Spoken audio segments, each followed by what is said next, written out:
اللہ کے نبی کی حدیث ہے کہ لا صلاۃ لمن لم یقرأ بفاتحۃ الکتاب، جس نے نماز میں فاتحہ نہیں پڑھی اس کی نماز نہیں ہوتی، اسی لیے ہر نماز میں فاتحہ پڑھنا ضروری ہے۔ وہ جو ثنا پڑھی جاتی ہے سبحانک اللہم و بحمدک، وہ بھی نہیں پڑھی جائے گی۔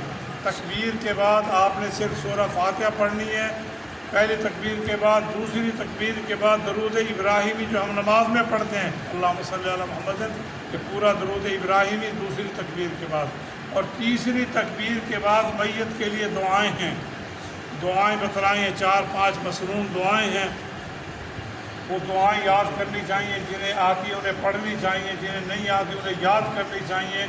تیسری تکبیر کے بعد دعا ہے اللہم اغفر لہ وارحمہ وعافہ واعف عنہ، یہ دعا ہے۔ اللہم اغفر لحینا ومیتنا، یہ دعا ہے۔ اللہم انت ربہ وانت خلقتہ وانت ہدیت الاسلام، یہ دعا ہے۔ تو کافی 4 یا 5 دعائیں ہیں۔ یہ تیسری تکبیر کے بعد دعا پڑھنی ہے، چوتھی تکبیر کے بعد سلام پھیر دینا۔ یہ مختصر سا مسنون نماز جنازہ کا طریقہ ہے جو اللہ کے نبی نے سکھلایا، اسے یاد کرنا چاہیے اور اس پر عمل کرنا چاہیے، اور اس کے ساتھ ساتھ اپنی موت کی فکر بھی کرنی چاہیے کہ میں بھی کل لوگوں کے سامنے بے بس مجبور ہو کے ایسے ہی لیٹا ہوں گا اور لوگ میرے لیے دعائیں کریں گے۔ لوگ کب دعائیں کریں گے؟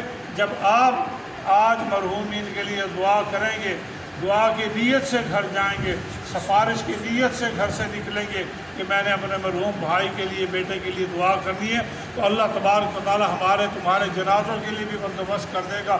اللہ تعالیٰ اور نہیں تو فرشتوں کو بھیج دے گا، بڑی تعداد میں کہ اللہ کے نبی نے فرمایا 40 مومن مسلمان، 40 صرف 40، لیکن ان کی شرط یہ ہے کہ ان میں سے لا یشرکون باللہ، کوئی مشرک نہ ہو، ان میں مشرک نہ ہو، کوئی موحد ہو، قبروں کا پجاری نہ ہو، کوئی خالص توحید والوں، وہ جب سفارش کرتے ہیں اللہ تعالیٰ کی شفاعت کو قبول فرما دیتا ہے۔ تو ہمیں اخلاص کے ساتھ اپنے مرحوم عزیز کے لیے، حبیب اللہ بچے کے لیے دعا کرنی ہے، جنازے میں شرکت کرنی ہے اور خصوصی دعا کرنی ہے، اور طریقہ اللہ کے نبی کا یہی ہے، پہلی تکبیر کے بعد فاتحہ، دوسری کے بعد درود، اور تیسری کے بعد دعا، اور چوتھی کے بعد سلام۔ اللہ تعالیٰ ہمیں عمل کی توفیق عطا فرمائے۔